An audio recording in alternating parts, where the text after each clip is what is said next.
મકર સંક્રાંત પર ગ્રહોના રાજા સૂર્ય ધનુ રાશિમાંથી બહાર નીકળીને મકર રાશિમાં પ્રવેશ કરે છે. આથી એને મકર સંક્રાંતિ કહેવામાં આવે છે. આ દિવસને સમગ્ર દેશમાં પર્વના રૂપમાં ઉજવવામાં આવે છે. અંગ્રેજી વર્ષ પ્રમાણે મકર સંક્રાંતિ વર્ષનો પ્રથમ મોટો તહેવાર ગણાય છે. આ દિવસે સ્નાન અને દાનનું વિશેષ મહત્વ છે.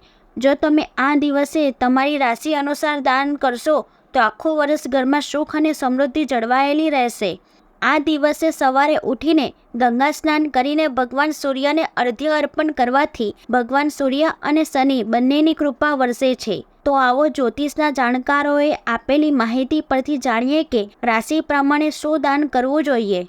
મેષ રાશિ. મંગળ ગ્રહ મેષ રાશિનો સ્વામી છે. તેથી મેષ રાશિના લોકોએ મકર સંક્રાંતિના દિવસે તલ, ગોળ અને મસૂરનું દાન કરવું શુભ મનાય છે. વૃષભ રાશિ. શુક્ર ગ્રહ વૃષભ રાશિનો સ્વામી છે. તેથી વૃષભ રાશિવાળા લોકોએ મકર સંક્રાંતિના દિવસે દૂધ અને દહીંથી બનેલી વસ્તુઓનું દાન કરવું જોઈએ. તેનાથી સુખ સમૃદ્ધિમાં વધારો થશે. મિથુન રાશિ. બુધ ગ્રહ મિથુન રાશિનો સ્વામી છે. તેથી મિથુન રાશિવાળા લોકોએ મકર સંક્રાંતિના દિવસે તલના લાડુનું દાન કરવું જોઈએ. આ તમને પુણ્ય આપશે. કર્ક રાશિ. ચંદ્રગ્રહ કર્ક રાશિનો સ્વામી છે. તેથી કર્ક રાશિના લોકોએ મકર સંક્રાંતિના દિવસે તિલકુટનું દાન કરવું જોઈએ. આનાથી પુણ્ય થશે. સિંહ રાશિ. સૂર્યગ્રહ સિંહ રાશિનો સ્વામી છે. તેથી સિંહ રાશિના લોકોએ મકર સંક્રાંતિના દિવસે તાંબાના વાસણમાં તલ અથવા ગોળના લાડુનું દાન કરવું જોઈએ. કન્યા રાશિ. બુધ ગ્રહ કન્યા રાશિનો સ્વામી છે. તેથી કન્યા રાશિના લોકોએ મકર સંક્રાંતિના દિવસે ખીચડીનું દાન કરવું જોઈએ. તુલા રાશિ. શુક્ર ગ્રહ તુલા રાશિનો સ્વામી છે. તેથી તુલા રાશિના લોકોએ મકર સંક્રાંતિના દિવસે દૂધ અને દહીંથી બનેલી વસ્તુઓનું દાન કરવું જોઈએ. વૃશ્ચિક રાશિ.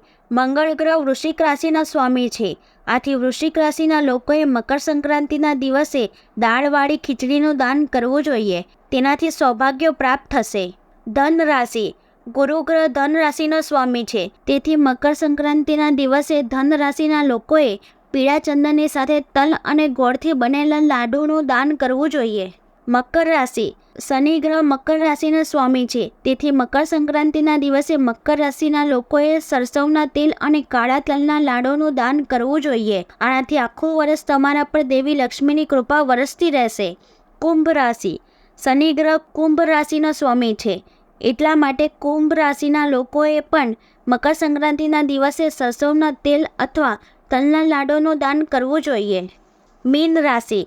ગુરુ ગ્રહ મીન રાશિનો સ્વામી છે. તેથી મકર સંક્રાંતિના દિવસે મીન રાશિના લોકોએ પીળા ચંદનની સાથે ખીચડી, મગફળી, પપૈયા, તલ અથવા ગોળના લાડુનું દાન કરવું જોઈએ. તેનાથી પુણ્ય પ્રાપ્ત થશે અને સુખ સમૃદ્ધિ હંમેશા જળવાયેલી રહેશે. નોંધ. અહીં આપવામાં આવેલી માહિતી સામાન્ય માન્યતાઓ અને જાણકારીઓ પર આધારિત છે.